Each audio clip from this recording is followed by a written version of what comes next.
Good morning children. നമ്മൾ കഴിഞ്ഞ ക്ലാസ്സിൽ എന്താണ് പഠിച്ചത്?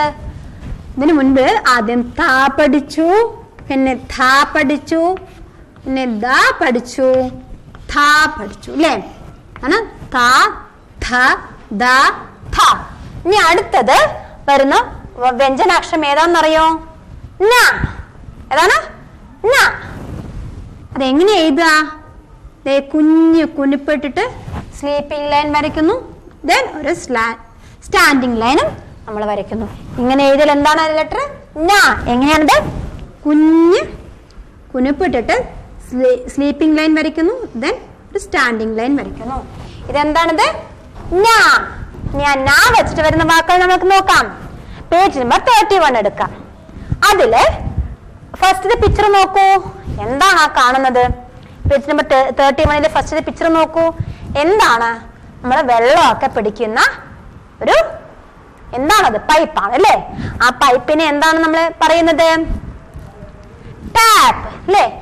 ഇംഗ്ലീഷ് അതിനെ ടാപ്പ് എന്ന് പറയും. നമ്മൾ വെള്ളമൊക്കെ പിടിക്കുന്ന പൈപ്പിനെ എന്താ നമ്മൾ പറയുന്നത്? ടാപ്പ് എന്ന് പറയും. ഹിന്ദിയിൽ അതിനെ പറയുന്നത് എന്താണെന്നറിയോ? നൽ.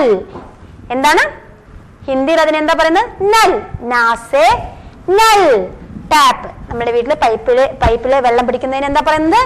നൽ ടാപ്പ്. നാസെ നൽ ടാപ്പ്. ഇനി അടുത്ത പിക്ചർ നോക്കൂ. ഒരു കുളമുണ്ട്. കുളത്തിൽ കാണുന്ന ഫ്ലവർ ഏതാ? താമര അല്ലെ? കുളത്തിൽ മാത്രമാണ് ഈ താമര കാണുന്നത് അല്ലെ? ആ താമര എന്താണെന്നറിയോ ഹിന്ദിയിൽ പറയുന്നത്? ഇംഗ്ലീഷിൽ അതിനെ എന്ത് പറയും? ലോട്ടസ് എന്ന് പറയും അല്ലെ? താമര ഇംഗ്ലീഷിൽ എന്ത് പറയും? ലോട്ടസ് എന്ന് പറയും. പക്ഷെ ഹിന്ദിയിൽ എന്ത് പറയും അതിനെ അറിയോ? നളിനി. ഇത് ഈ പേര് വെച്ച് നമ്മൾ ഓരോരോ അമ്മമാർക്കും ഇവർക്കൊക്കെ പേരിടാറില്ലേ? കുട്ടികൾക്കൊക്കെ നളിനി എന്നൊക്കെ പറഞ്ഞ് പേരിടാറില്ലേ? അപ്പൊ നളിനി എന്ന് പറഞ്ഞാൽ എന്താണ്?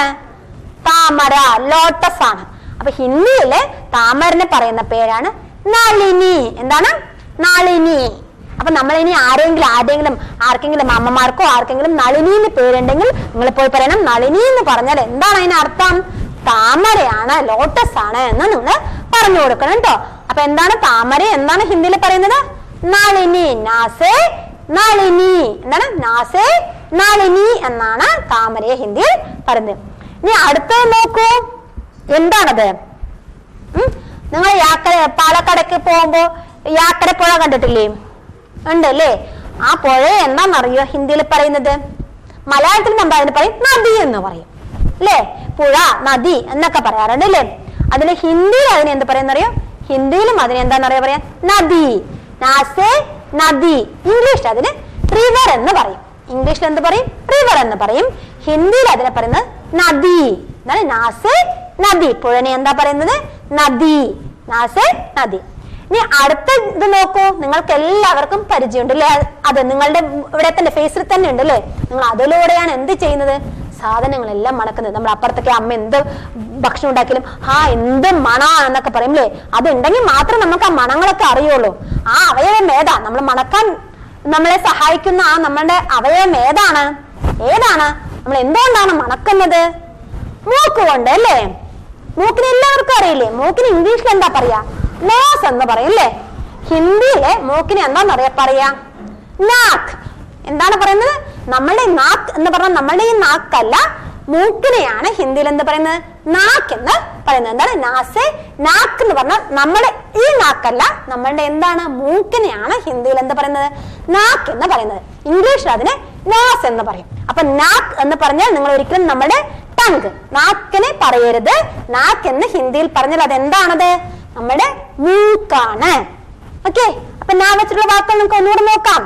നാസെ നൽ ടാപ്പ്.